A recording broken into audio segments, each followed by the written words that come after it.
Olá, vamos à conversa de hoje, neste 12 de maio, dia da enfermagem, dia do enfermeiro, da enfermeira, do auxiliar de enfermagem, do técnico de enfermagem. São 2.300.000 no Brasil, são os heróis do dia, junto com os médicos, com os outros setores de saúde, né? Já foram heróis na gripe espanhola, né? Na guerra na Itália, né? Fazendo parte da Força Expedicionária Brasileira, no H1N1 recente e agora, né? Salvando vidas, inclusive se contaminando, a gente vê em toda parte. Vocês são os heróis. Parabéns, né? E vai ser o dia também que eu vou dar uma resposta aí a esse vazamento aqui, coisa maluca, né? Que, enfim, foi tão visto por todo mundo, né? E se você estiver chegando agora, ainda não estiver conosco, que isso para você seja uma novidade, este canal, avalie bem e lá no fim não esqueça de decidir se vai nos acompanhar ou não, inscrevendo-se. E para todo mundo, não esqueçam de dar o like ou seu dislike, que sua opinião é muito importante.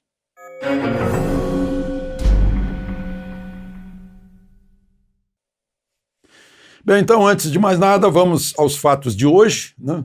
Deixando para uma segunda etapa a resposta que eu rascunhei para tudo isso, né?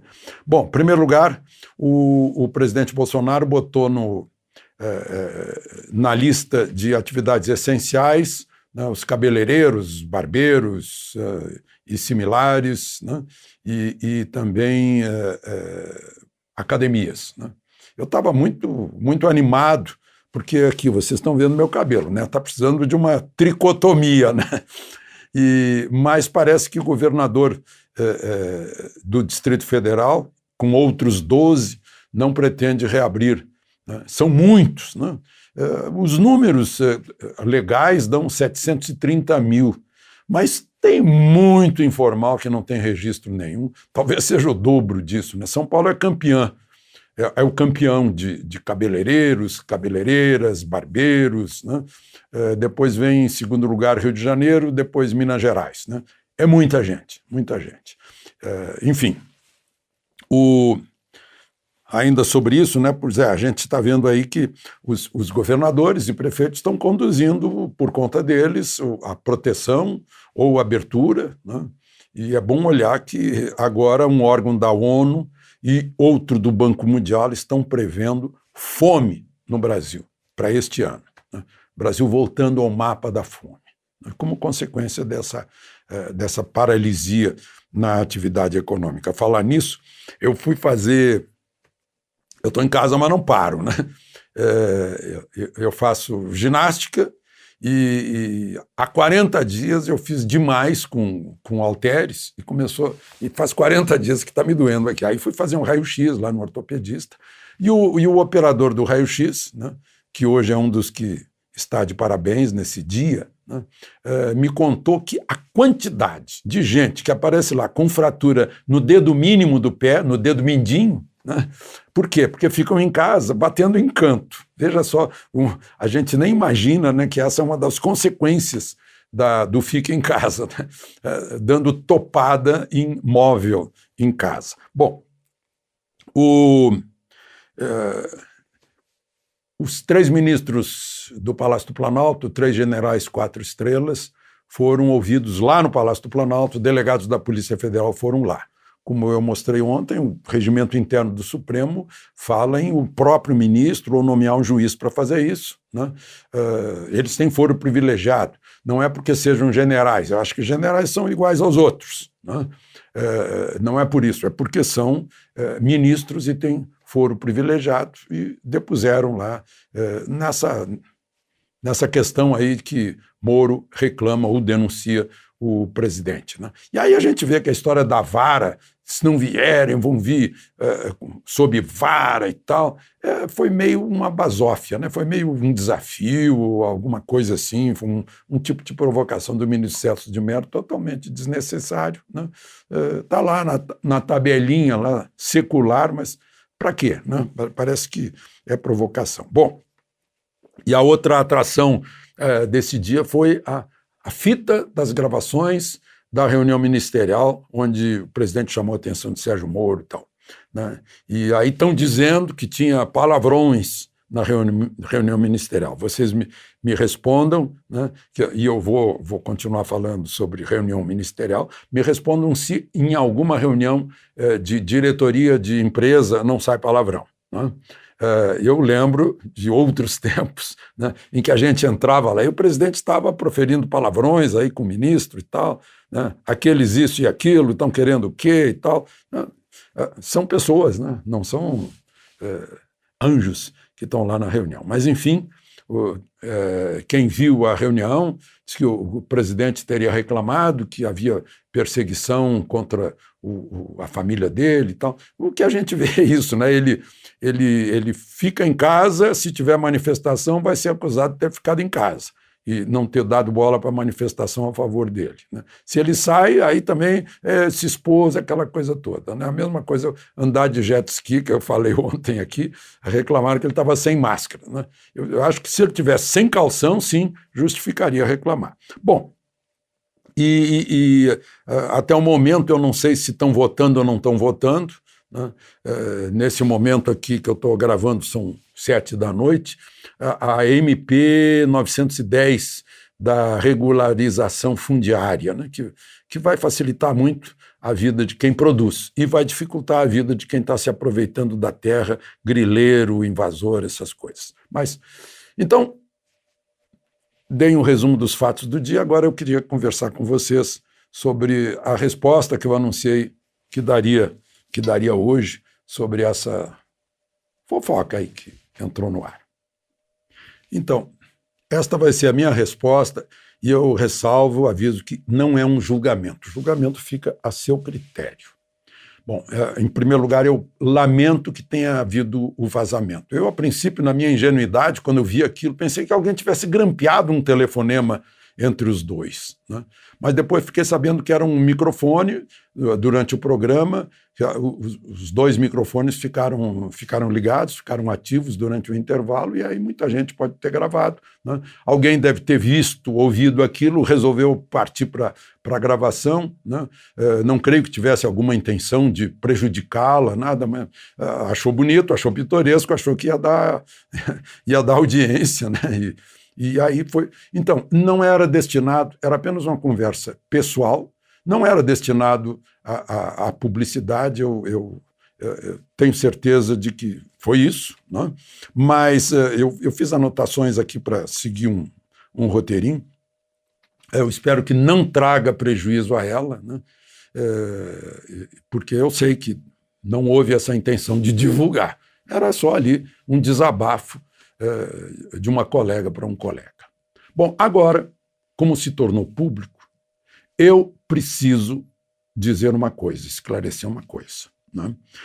Principalmente por causa da primeira inverdade que ali está. Eu quero repetir as palavras dessa inverdade. Abre aspas. No dia em que o Bolsonaro falou em caçar a concessão, ameaçou, quer dizer, ela disse ele, né, mas sou eu, né? Ele endossou, achou que era lindo, que tinha que caçar a concessão da Globo, tá? Botou no Twitter isso. Isso é gravíssimo, porque eu jamais faria isso. Pela minha índole, pela ética, pelo respeito a uma emissora que sempre me respeitou. Não faria isso. Outra questão é que ela afirma que ele foi diretor daqui toda a vida. Gente, eu tive lá 32 anos. Eu nunca fui diretor. Chamava-se editor regional quem comandava a redação, o jornalismo. Foi durante 5 anos, de 1990 a 1995. 5 anos em 32 anos. Uma outra coisinha é que, quando eu botei a mensagem a que ela se refere, leu, depois da entrevista da Regina Duarte, em solidariedade à Regina, eu botei a mensagem dizendo que eu pensava que a CNN seria uma alternativa, mas ficou igual, né? Mas eu não disse, eu não citei nenhuma emissora. né? Não citei nenhuma emissora. Eu gostaria de esclarecer, sim, em outro ponto ali, que está meio risível até, mas, enfim, é bom esclarecer, né? Que eu cobro pouco, sim, para empresas pequenas da minha cidade, Brasília, que me chamam para ser mestre de cerimônias de alguma inauguração, um aniversário da empresa, né? Inclusive a vidraçaria. Eu não tenho nenhum preconceito contra vidraceiro, né? E aí eu acredito que é uma espécie de participação minha no estímulo a essas empresas. E aí eu cobro alguma coisa simbólica. E não cobro do serviço público, porque é dinheiro do público, é dinheiro seu, né, do contribuinte. Como não cobrei agora, acabei de fazer semana passada uma palestra para a Escola de Comando do Estado-Maior da Aeronáutica. Como outro dia, tempos atrás, fiz uma palestra para o Ministério Público Federal. Como faria agora, nessa quarentena, a quarentena impediu, uma palestra para ouvidoria do Distrito Federal. Né? E assim tem sido. Eu não cobraria, por exemplo, aqui do SENAC ou do SENAI, eu não cobraria, porque é verba pública. Né? E tem uma outra inverdadezinha menor, é coisa pequena, mas enfim, né? Que ela afirmou lá pelas tantas que a CNN não o chamou. Não o chamou. Parece que estava numa torcida, mas enfim. Mas o fato é que chamou por meses e chama até agora. Até hoje. Eu, por exemplo, vou participar de um programa da CNN no fim de semana. Né? Assim como vou participar na sexta-feira de manhã do Aqui na Band, com o meu querido Lacombe, né? O Luiz Ernesto Lacombe. Eu estou com essa liberdade, estou lá no Canal Rural, porque eu gosto muito do agro, né? Estamos aqui juntos com 1.300.000 por aí, né? Estamos juntos. Ontem fez 4 anos de Twitter, somos quase 2,5 milhões no Twitter, mais de 1 milhão no Instagram, ou seja, eu estou em boa companhia. Né? E eu estou homenageando a minha companhia, não estou me homenageando, não. Mas aí eu percebi que o meu querido amigo Camarote, né, estava lá constrangido. E aí só tem uma coisinha, ele chamou meus seguidores de radicais. Eu devo dizer que eu não faço filtragem de ideologia. Né? Quanto mais diversidade de ideias, é melhor para um canal, porque a gente recebe, na rede social, a gente recebe o retorno. E a gente avalia com quem está conversando, avalia as opiniões das pessoas, isso é muito, muito saudável. Né? E ele teria razão, inclusive, na hora que falou, ele cuspiu no prato que comeu. Teria razão se fosse verdade aquilo que a interlocutora dele falou, né? Se fosse verdade. Mas, como eu expliquei para vocês, não é verdade, é impossível, né? Porque não é da minha ética, né? Não respeitar quem sempre me respeitou. Bom, e por fim eu queria mostrar que são opiniões pessoais. Né? Então eu não me meto em ideias, opiniões pessoais, as pessoas se revelam pelas suas opiniões, eu não vou me meter nisso, eu não vou julgar. Né? E se você me perguntar como eu recebi tudo isso, eu digo que foi com um único sentimento, o de surpresa. Né? Surpresa porque fomos colegas, né? Fomos parceiros em programas, fomos parceiros. E até hoje, né, nos encontramos na missa de domingo, né, inclusive na fila da comunhão. E aí, quando eu vejo que eu sou qualificado como ridículo, como gagá, e que eu causo revolta a ela, eu vi que eu fui excomungado. Né? Mas, enfim, a gente está em tempos de ter que usar máscara. Às vezes se usa máscara por tanto tempo que ela se esgarça e cai. Então eu quero repetir que eu sei que não foi para ser publicado tudo isso, né? Eu tenho consciência de que foi apenas um fuxico. De Brasília, Alexandre Garcia.